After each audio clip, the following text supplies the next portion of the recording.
앞에서 이제 피어 리뷰 얘기를 했는데 그거는 논문집에 대한 얘기고요. 그럼 학술대회라는 것도 여러분들이 대학원에 오니까 들어는 봤을 거예요. 해본 그게 뭔지 정확히는 모르겠지만 아니면 지도교수가 시키면 가서 해봤을 수는 있죠. 우리가 학회라고 하는.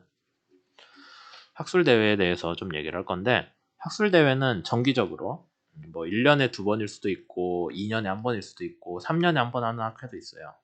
예, 되게 근데 3년에 1번 하면 이거 망하는 학회 아니냐라고 하는데 오히려 잘 나가고 있습니다. 왜냐면은 3년 동안 준비를 하기 때문에 중요한 내용들을 발표를 하죠.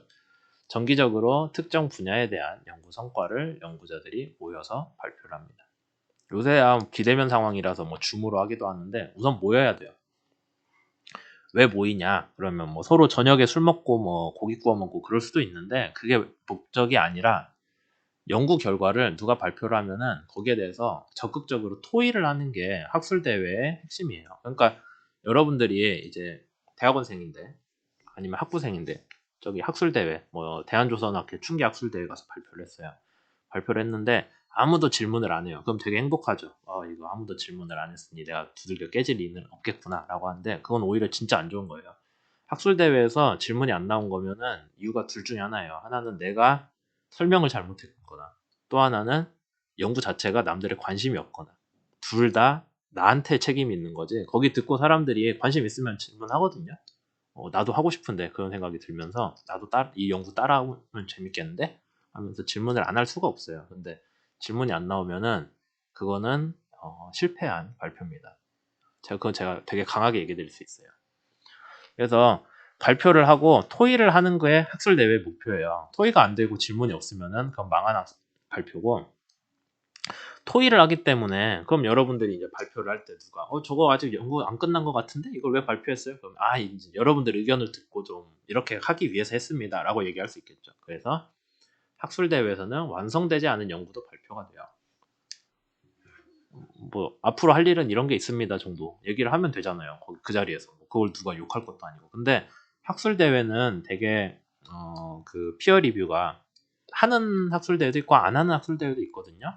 한다고는 하지만 그냥 대충 하는 데도 있고 그래서 학술대회에서 발표된 모든 거를 여러분들이 신뢰성을 가질 수는 없어요.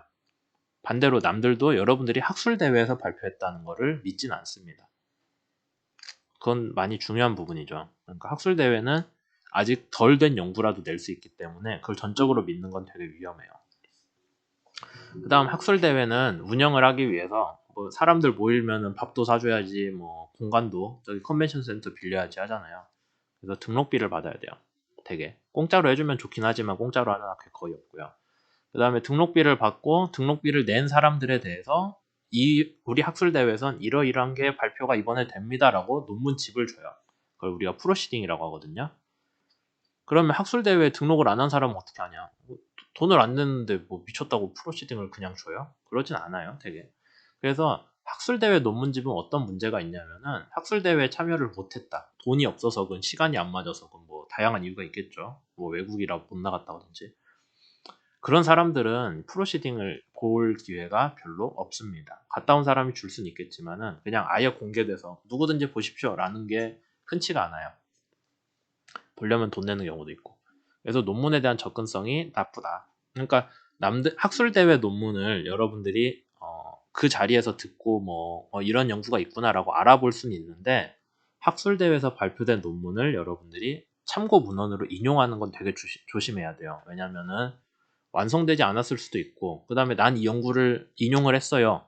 이 연구를 참고했어요 라고 인용했는데 학술대회예요. 그러면 남들이 보고 나중에 야, 네 연구 따라해보고 싶어서 했는데 그 학술대회에서 발표된 프로시딩을 참고했더라? 그거 나도 볼 수 있니? 라는 얘기가 당연히 나올 수밖에 없거든요. 그럼 나 파일 없는데요 라고 하면은 여러분들이 구할 수 없는 자료를 가지고 참고한 게 되잖아요. 얘기가 이상해지죠.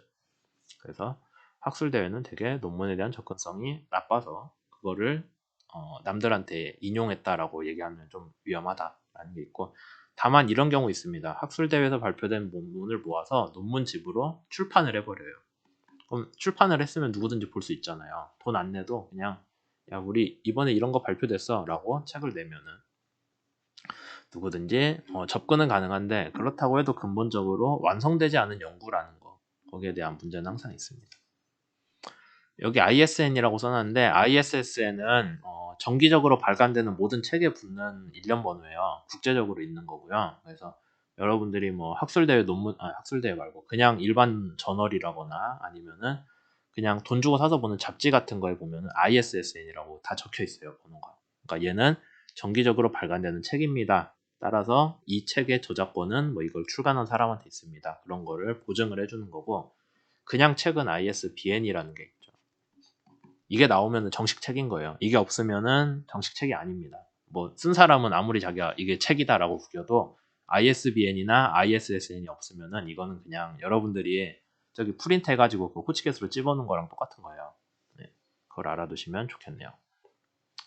그 다음에 이제 논문 집에 대해서 얘기할 건데, 이게 우리가 맨날 얘기하는 저널이죠. 여러분들이 여기에 쓰는 거를 목표로 하셔야 됩니다. ISSN으로 반드시 지정돼야 돼요. 학술대회 프로시딩은 그냥 그 자리에서 뭐 CD로 구워서 주고 USB에 담아서 주고 하기도 하거든요. ISSN 없어도 돼요. 근데 저널이라고 하려면은 ISSN이 반드시 있어야 됩니다. 그래야 저널이에요. 없으면 저널 아니에요. 그 다음에 완성된 연구 결과가 피어 리뷰를 거쳐서 논문으로 게재되는 거죠. 이건 정말 중요해요. 그러니까 내용에 대한 신뢰성이 보장이 된다는 얘기예요. 논문집에 나온 거는. 그 다음에 한번 게재되면은 뒤에 수정 못해요. 뭐 에라타라고 해가지고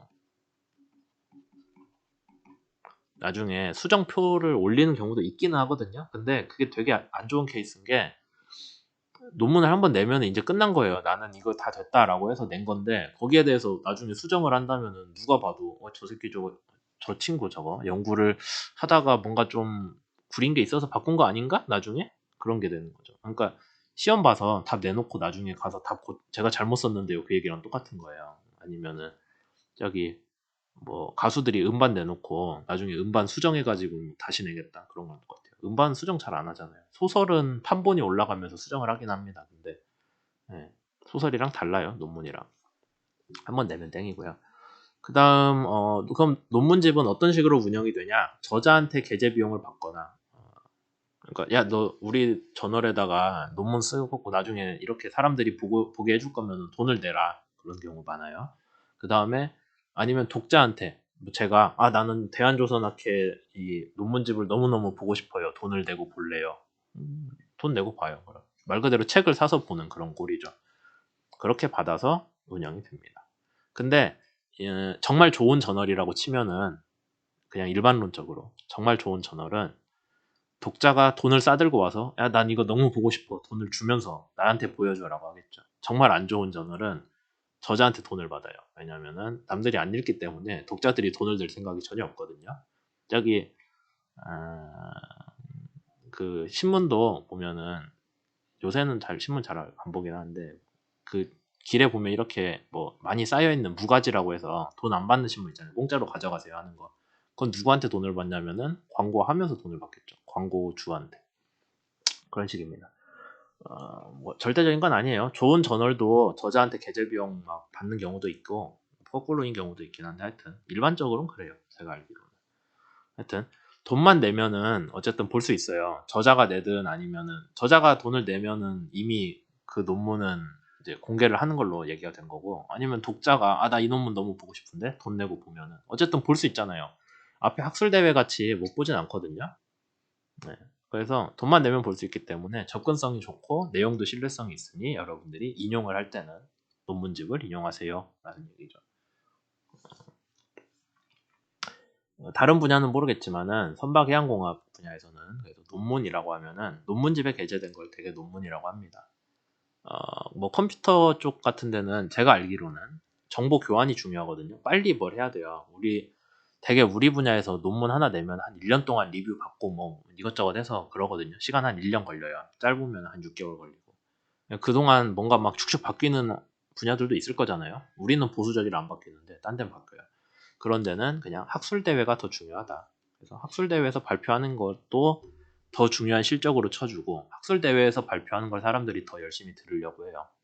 그렇다고 하더라고요. 근데 우리는 전혀 아니기 때문에 적어도 이 수업을 듣는 사람들은 논문집에 내는 거를 목표로 해주시면 좋겠습니다.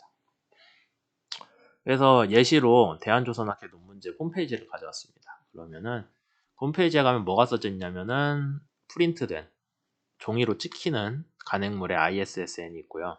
인터넷으로 간행되는 ISSN이 있습니다. 둘 다 있으니까 얘는 무슨 뜻이냐면 정기 간행물로 출판도 되고 인터넷으로도 나온다는 얘기죠. 그 다음에 추가로 좀 여러분들이 보셔야 되는 게 2011년 2월에 나온 게 58권, 볼륨 58 써져 있죠. 괄호 열고 1은 호라는 걸로 우리가 봐요. 58권 1호다 라는 게 있습니다.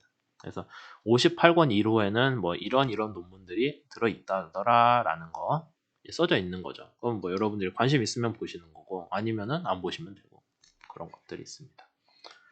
정기 구독 신청을 하면 아마 집에 프린트된 버전으로 우편으로 올 거예요. 정기적으로.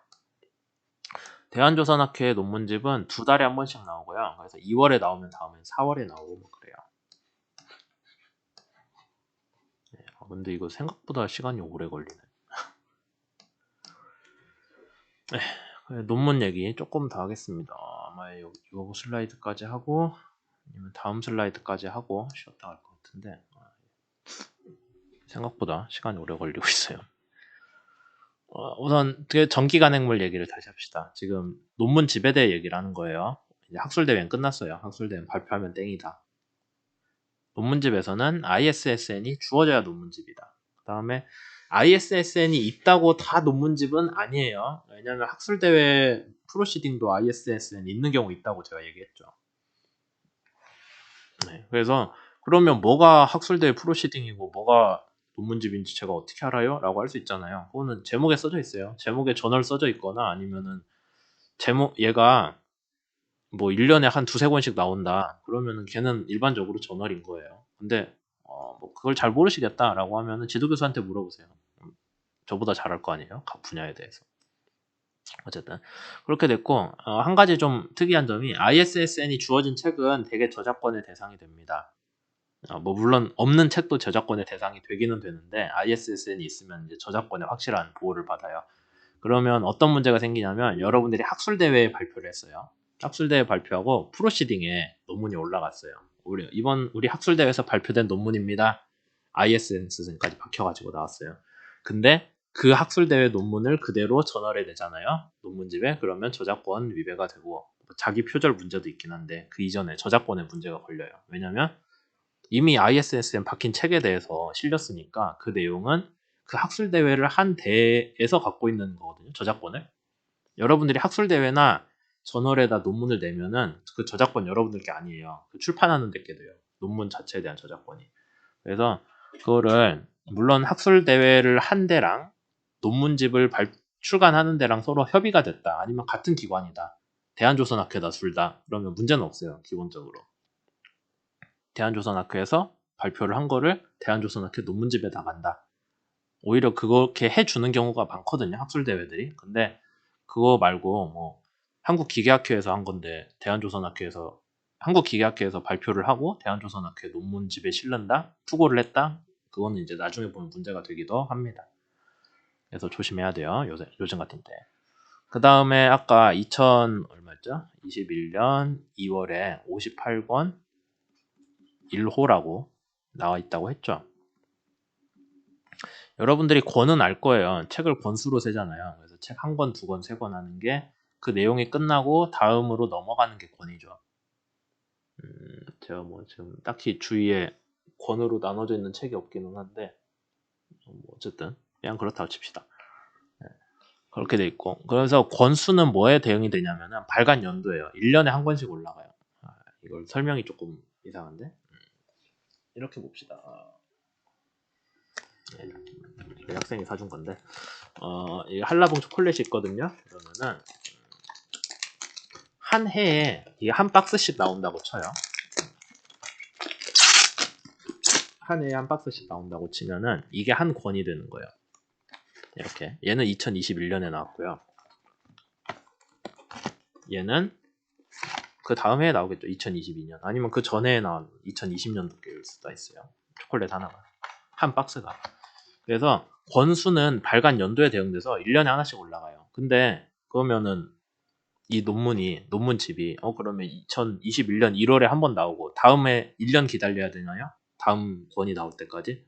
근데 그동안에 막 논문이 쌓이잖아요. 그러면 뭐 되게 한 논문 대한조선학회 같은 게 한 두 달에 10개씩 발표가 되거든요. 그러니까 1년 기다리면 한 60개가 돼요, 논문이. 그럼 논문 60개를 모아가지고 걔를 책으로 내면 두께가 막 이 정도 될 거잖아요. 아무도 안 본다고요. 그래서 1년 중에서 적당한 양을 쪼개가지고 적당한 기간 동안 쪼개가지고 그거를 조금씩 잘라서 내요. 잘라서 출판을 해줘요. 그걸 우리가 호라고 합니다. 그래서 이게 한 권이잖아요. 근데 이 한 권에 초콜릿이 뭐 얼마야? 48g 들어있대요. 칼로리가 275kcal? 별로 안 되네. 하여튼 그래서 초콜릿 이거 하나를 그러면은 이걸 1년 동안 먹긴 한데 이걸 한 번에 먹으라고 하면은 사람들이 싫잖아요. 그러니까 초콜릿을 쪼갰죠. 고개를. 소분해서 포장이 돼 있잖아요. 이렇게. 그러면 얘가 한 호가 되는 거예요. 얘가 한 권이고 그 권 안에 호들이 들어 있습니다. 그래서 2달에 한 번씩 아니면 3달에 한 번 아니면 6달에 한 번씩 이거 하나씩 나오는 거예요. 그럼 그걸 다 모으면은 2021년에 한 박스가 되는 거죠.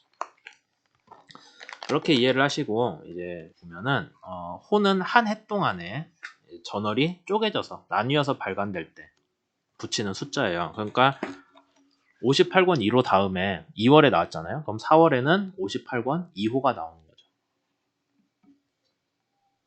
근데 한 가지 특이한 게 페이지 수는 호가 넘어갈 때는 그대로 가요. 권이 바뀔 때만 1부터 새로 셉니다. 그래서 58권 1호가 나왔잖아요. 걔가 1쪽에서 200쪽까지 썼으면은 4월에 58권 2호가 나올 때는 201쪽부터 세요.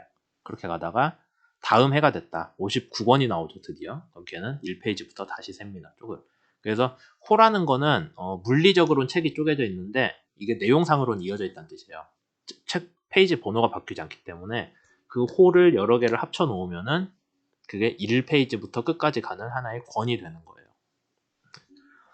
왜 호랑 권을 쪼갰는지는 얘기를 했고, 그러면 인용을 할 때 여러분들이 인용 문헌을 어떻게 이해를 남들한테 알려줘야 되냐. 나는 이 논문을 인용을 했어. 이 논문에 참고를 했어. 근데 그 논문은 몇 년도에 어디에서 몇 권, 몇 호, 몇 페이지에 있는 논문이야 라고 해야 사람들이 그거를 따라가서 찾을 수가 있는 거죠. 그냥 제목만 딱 던져놓고 나는 이걸 참고했어 라고 하는 거는 그거 뭐 읽는 사람 보고 그걸 다시 찾아오란 거예요. 그거는 불친절하기 때문에 대단히 나쁜 그런 버릇이 됩니다. 이제 그 마지막 인용 얘기만 하고 쉬었다 할 건데요. 그래서 인용을 많이 하면 아까 얘기한 것 같이 제가 인용은 내 연구에서 이렇게 참고했다라고 밝히는 거예요. 많이 참고된 논문은 좋은 논문이겠죠. 그래서 좋은 저널은 좋은 논문이 많이 실리는 저널인 건 당연해요. 근데 좋은 논문은 뭐냐? 앞에서 얘기한 대로 자주 인용이 되면 파급력이 있는 논문이니 좋은 논문이다 라고 얘기를 할 수 있죠. 그러면 파급력이 큰지 어떻게 아냐? 라는 거에 대해서 영양지수라는 걸 했는데 그냥 인용수라는 것도 물론 있어요. 인용수는 이 논문 자체가 몇 번 인용됐냐는 거고 영양지수는 어떤 특정한 저널에 대해서 논문들이 평균적으로 몇 번 인용이 됐냐를 보는 거예요. 평균 인용 횟수라는 거죠. 그래서 이렇게 쓰면 말이 틀리고 저널의 전체 인용 수를 평균으로 구하기 위해서 논문의 전체 수로 나눠주는 거. 그게 IF, 임팩트 팩터라고 합니다. 이제 평균적으로 논문이 몇 번 인용되는지를 표시를 해주는 거고 학술 분야마다 임팩트 팩터가 정말 많이 달라요. 뭐 의대 같은 데는 기본으로 한 10, 20 넘어가고 재료 쪽도 상당히 높아요. 근데 우리 선박해양공학은 임팩트 팩터가 낮기로 유명한 데입니다. 서로 인용을 안 해줘요. 이유는 모르겠는데 사이가 안 좋은가? 인용을 잘 안 해줘요. 그래서 논문을 내도 서로 인용이 잘 안 되기 때문에 임팩트 팩터가 잘해봐야 2면은 정말 훌륭한 저널이에요. 평균 2번 인용되면 되게 훌륭한 저널이고 해봐야 뭐 한 번도 안 되는 저널 있거든요. 그런 데는 내지 마세요. 여러분들 별로 도움도 안 되는데. 어쨌든 그렇게 돼 있습니다. 그럼 임팩트 팩터는 어디서 알 수 있나요? 뭐 저널 홈페이지 가도 알고 하는데 그걸 통합적으로 관리하는 데가 저널 사이테이션 리포트라는 거를 운영하는 데가 있거든요. 뭐 어디 통계 회사로 제가 알고 있는데 클라리 뭐 어쩌고 저쩌고 해서 JCI라고 여기 써져 있네. 클라리웨이트라는 데에서 JCR이라는 걸 운영을 해요. 거기 들어가서 여러분들이 저널 이름 쓰면은 임팩트 팩터가 짠하고 나옵니다. 그걸 한번 보여드릴게요. 그 다음에 이제 임팩트 팩터랑 관련해서 여러분들이 알아두셔야 되는 게 그 SCIE라는 게 있거든요. 옛날에는 SCI만 있었어요. 이게 뭐냐면은 전 세계에 있는 저널들 중에서 뭐 적당히 훌륭한 저널, 훌륭하다는 게 막 그 뭐야 그냥 아무데나 자기네 임의대로 생각한 건 아니고 옛날에는 톰슨 로이터였던 것 같은데 어쨌든 그거를 관리하는 회사의 품질 기준, 그러니까 뭐 저널이 얼마나 정기적으로 잘 나오고 그 다음에 그 몇 개의 논문이 투고됐을 때 얼마나 거절은 되고 뭐 심사 비율은 얼마나 되고 시간은 얼마나 걸리고 뭐 등등 여러 가지를 좀 복합적으로 봐요. 그렇게 했을 때 이 저널은 물 관리가 되고 있다. 그 다음에 영향력도 있다. 임팩트 팩터가 얼마 이상이다. 라고 하는 논문들에 대해서 논문 목록을 만들었거든요. 그러니까 말 그대로 믿을 만한 저널이죠. 학계에 영향력도 있고 믿을 만한 저널들의 논문 목록이 있었어요. 그 목록을 제가 알기로는 CD로 넣어서 배포를 했는데 그게 SCI고요. 그러니까 SCI 리스트 목록은 CD에 들어갈 수 있는 양만큼이었어요. 근데 이제 그게 세상이 논문 저널들이 많아졌거든요. 그 다음에 누가 요새 CD 써요. 당장에 CD 플레이어가 없는 컴퓨터들 많은데. 그래서 그냥 인터넷으로 보게 해준 게 SCI 뒤에 expanded란 걸 붙여가지고 확장해줬다라는 거예요. 그래서 SCI나 SCIE에 들어가 있는 논문은 그냥 기본적으로 괜찮은 저널입니다. 여러분들이 학위 과정 중에 내는 거를 목표로 해도 되는 저널이에요. 근데 옛날에는 SCI랑 SCIE랑 구분이 있었거든요.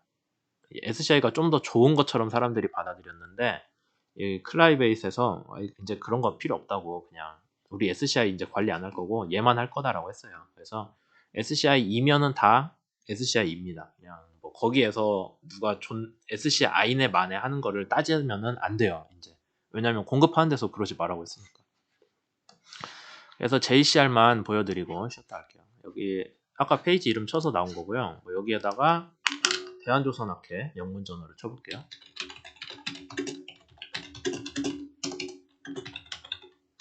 뭐 적당히 치면은 밑에 얘를 어쩌고저쩌고 뜨거든요. 화면이 잘 안 보이나?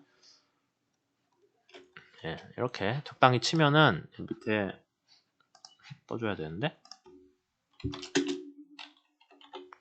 예, 밑에 나오죠.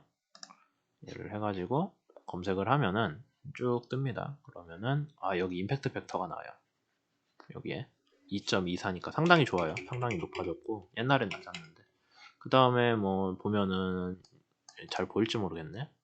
1년에 몇 번 여기 보면 ISSN 있죠. 네, 정기 간행물이고 어디서 내냐면은 대한조선학회에서 내고 있고 그 다음에 요거는 별로 중요한 건 아닌데 ISO가 국제표준기구잖아요. 여기에서 저널 이름을 축약해서 쓰는 거에 대한 표준이 있어요. 좀 웃기긴 한데 그래서 저널 이름을 표준으로 축약을 하면은 이렇게 써라예요. 저널 이름에 약어는 이렇게 써라. 그 다음에 영어로 발간되고 1년에 6번 나온다는 거죠. 그러니까 2달에 한 번씩 호수가 올라가는 거죠. 그런 거 있고 그 다음에 뭐 임팩트 팩터 얘기 하자면은 옛날에 0.75 수준이었는데 쭉 올라갔네요. 네, 많이 좋아졌어요. 그래서 2.25까지 갔고 뭐 등등 얘기가 있습니다.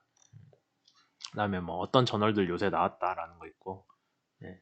이런 식으로 저널에 대한 그 기본적인 내용들을 찾을 수도 있고요. 그 다음에 카테고리를 들어가면은 마린 엔지니어링에서 대한조선학회 영문저널이 몇 등인지가 나와요. 그러니까 저널들에서 임팩트 팩터로 줄 세우기를 한 거죠. 그래서 제일 좋은 건 오션 엔지니어링이 제일 높고 그 다음에 뭐 얘는 3등쯤 하는데 전체 저널이 14개거든요. 그러니까 14개에서 3등이면은 상위 25%잖아요. 그 정도는 된다라는 거 여러분들이 알고 저기에 내는 거 목표로 하는 것도 되게 훌륭한 그런 연구 활동의 결과라고 볼 수가 있겠죠. 좀 오래 했는데 쉬었다 할게요.